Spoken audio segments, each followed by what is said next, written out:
Bien-aimés dans le Seigneur, bien-aimés qui ne sont pas encore dans le Seigneur, et toute personne qui aura l'opportunité d'écouter ce partage, bonjour et soyez les bienvenus.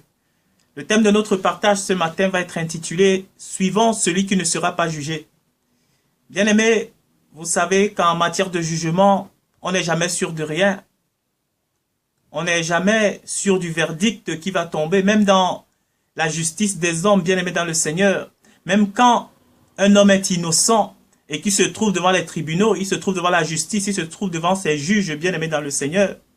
Bien qu'étant innocent, il n'est pas sûr du verdict qui lui sera appliqué. Il n'est jamais sûr s'il va sortir condamné ou coupable, bien-aimé.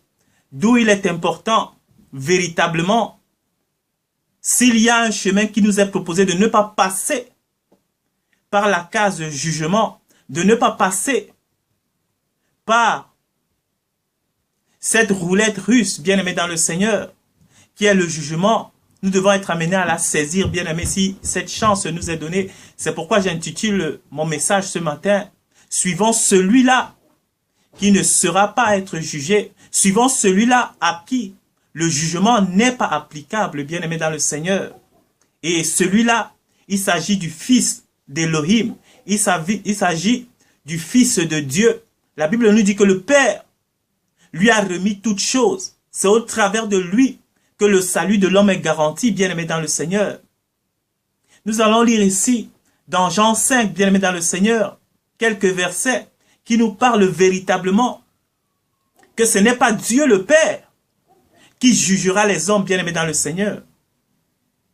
Non, ce n'est pas Elohim qui va juger, mais Elohim a remis le jugement à son Fils, bien-aimé dans le Seigneur. Ce qui veut dire que si vous êtes dans le Fils, qui lui-même est le jugement, parce que c'est le Fils qui applique le jugement,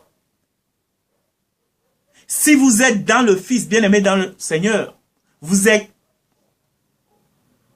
de facto exclu du jugement. Vous êtes de facto exempt du jugement, bien-aimé dans le Seigneur, d'où il est important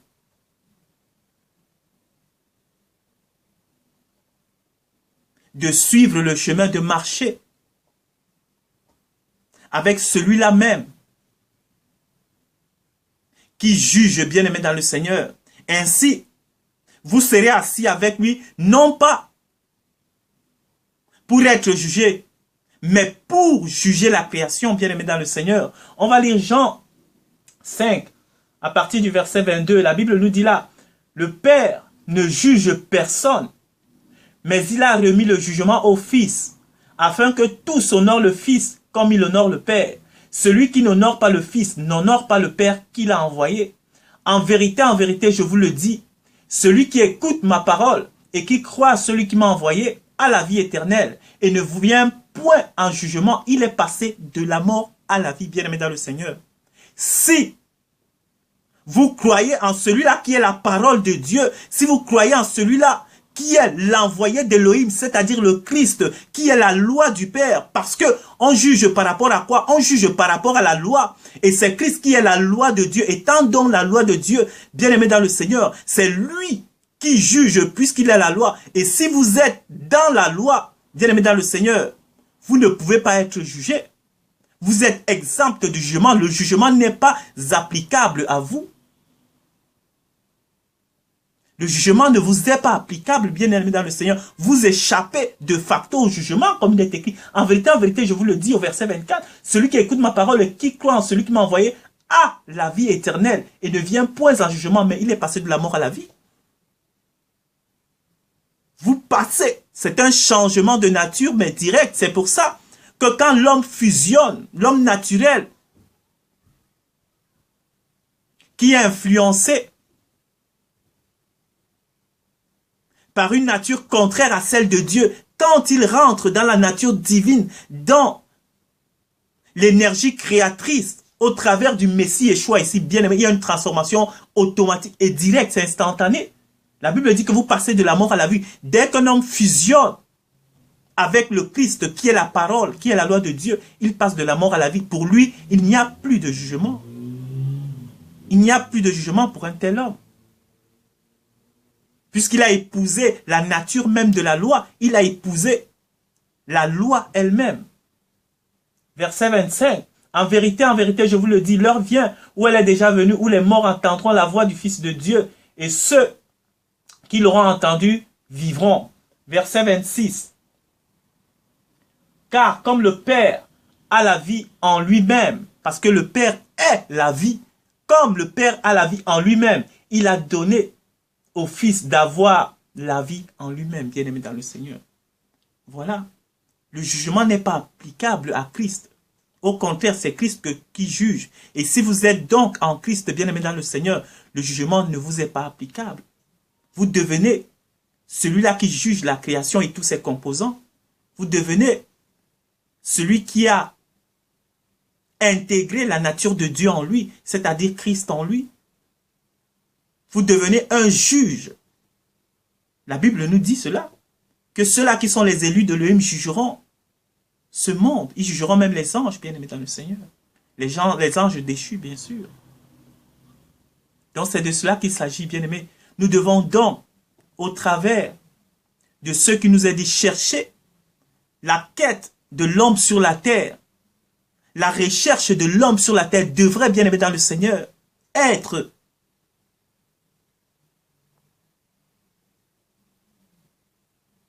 de marcher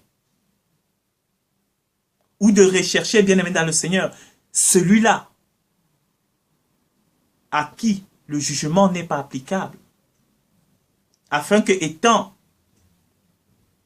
en cette personne, bien aimé dans le Seigneur, lui-même soit épargné du jugement. Lui-même soit épargné du jugement, bien aimé dans le Seigneur. Christ est le jugement de Dieu. Le Père lui a soumis toutes choses dans les cieux, sur la terre, sous la mer. Tout lui est soumis. Excepté le Père Elohim lui-même, tout lui est soumis. Et c'est lui qui jugera toutes choses, bien-aimé. Et donc, mon frère, ma soeur, si tu n'as pas encore entrepris dans ta marche, dans ton existence terrestre, à rechercher la voie de la vérité, c'est-à-dire le Christ, il est temps pour toi aujourd'hui de rechercher cette sécurité-là, bien aimée dans le Seigneur, parce que tout le reste, c'est de la loterie. Et ce n'est même pas comme la loterie des hommes que tu pourras gagner, non. Si tu n'es pas en Christ, bien aimé dans le Seigneur, tu n'échapperas pas au jugement. Puisque celui-là qui régit ce monde, celui-là qui influence, qui domine, qui donne des pensées aux gens dans ce monde, celui-là qui dicte les consciences dans ce monde, c'est le diable, c'est Satan, l'impie, bien-aimé dans le Seigneur. Et donc, si vous n'êtes pas en Christ, forcément, son énergie vous influence, que vous le vouliez ou pas. Et si vous êtes dans une autre énergie que celle de Christ ou celle du Père, bien-aimé dans le Seigneur, vous êtes sous le coup du jugement, vous tombez automatiquement sous le coup du jugement. C'est ainsi. Vous tombez sous le coup du jugement. Donc, bien-aimés, recherchons en Christ à échapper au jugement, bien-aimé dans le Seigneur. Prie, crie, hurle, aspire véritablement à demander au Père de te donner sa nature au travers de Christ. Que le Christ vienne lui-même habiter en toi, bien-aimé dans le Seigneur. Demande à Dieu de t'ouvrir les yeux. Demande à Dieu, implore-lui de venir te sauver, mon frère, ma soeur, mon ami, mon bien-aimé. Et il viendra. Dieu n'est pas méchant. Dieu veut que tous les hommes soient sauvés et parviennent à la connaissance de la vérité. Mais le salut n'est qu'en Christ. Le salut n'est qu'en celui-là qui ne sera pas jugé. Et c'est le seul refuge qu'il a donné pour tous les hommes sur la terre. Parce que quand on épouse sa nature, c'est-à-dire la nature de Christ, quand on vit, on marche dans les chemins que Christ a balisés et a tracés pour nous bien-aimés dans le Seigneur, ben le résultat ne peut être que pareil. On ne peut que recevoir la gloire que lui-même il a déjà reçue du Père parce qu'il a marché dans la droiture, il a marché dans la justice, il a marché dans la soumission. Il ne s'est pas regardé dans ce monde, il n'a pas voulu se distinguer dans ce monde, il n'a pas voulu sa réussite dans ce monde. Tout ce qu'il importait, c'était que son Père soit connu du grand public, que son Père soit connu de tout le monde, que Dieu soit manifeste au travers de lui. C'est ce que le Christ venait montrer aux hommes sur la terre. Tout le reste qui était aux alentours ne l'intéressait pas, bien aimé dans le Seigneur. Sa lutte au quotidien, c'était que le Père puisse l'utiliser et que les hommes voient la gloire du Père au travers de lui. Voient la force, la puissance de Dieu au travers de lui. Et donc, bien aimé dans le Seigneur, soumettez-vous à Christ, étudiez la vie de Christ dans la Bible, bien aimé dans le Seigneur. Marchez comme il a marché. Et le Père vous donnera de son souffle. Le Père vous donnera de son esprit, afin que vous soyez au-dessus du règne qui domine ce monde, afin que vous soyez au-dessus de l'esprit qui domine ce monde, et que la victoire soit totale en vous, et que vous soyez épargnés du jugement. Soyez bénis, merci d'avoir pris de votre temps pour écouter ce partage, et à la prochaine.